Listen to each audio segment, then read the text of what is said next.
Assalamualaikum warahmatullahi wabarakatuh. Halo semuanya, udah pada siap buat belajar belum? Nah, hari ini kita akan belajar tentang analisis lingkungan bisnis. Yuk kita simak video dengan baik-baik. Yang pertama ada pengertian menurut para ahli. Menurut Bukhari dan Saladin, lingkungan bisnis merupakan salah satu aspek penting yang harus diperhitungkan dalam mengelola bisnis. Lingkungan bisnis memiliki pengaruh besar terhadap perencanaan strategi perusahaan. Pengertian lingkungan bisnis. Lingkungan bisnis adalah segala faktor yang mempengaruhi jalannya aktivitas sebuah organisasi atau perusahaan. Faktor-faktor ini bisa menjadi peluang maupun ancaman bagi keberlangsungan usaha. Lingkungan dapat dipahami sebagai kondisi yang merujuk pada lembaga maupun kekuatan di luar organisasi yang berpotensi sebagai mempengaruhi kinerja organisasi tersebut. Nah, setelah kita mengetahui tentang pengertian lingkungan bisnis, saatnya kita lanjut ke manfaat analisis lingkungan bisnis. Yang pertama, membantu perusahaan menyusun strategi bisnis yang lebih tepat dan realistis.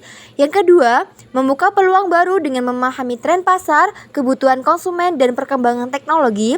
Poin ketiga, membantu mengantisipasi ancaman seperti perubahan regulasi, munculnya pesaing baru atau krisis ekonomi. Dan yang terakhir yaitu meningkatkan daya saing perusahaan melalui kemampuan beradaptasi terhadap perubahan lingkungan. Faktor-faktor lingkungan bisnis. Yang pertama itu ada faktor internal.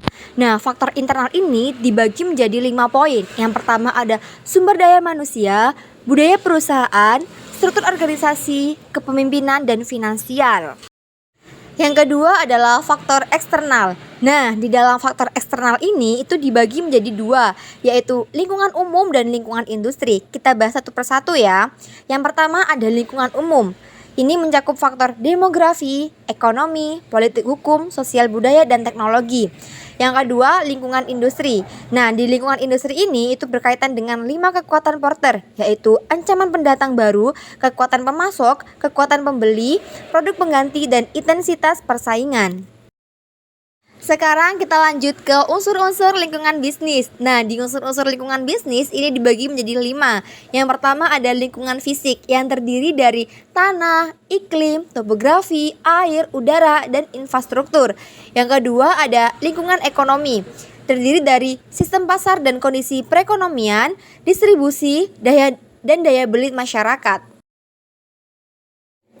Yang ketiga yaitu unsur pemerintahan yang terdiri dari dukungan kebijakan dan pembangunan fasilitas yang mendukung usaha.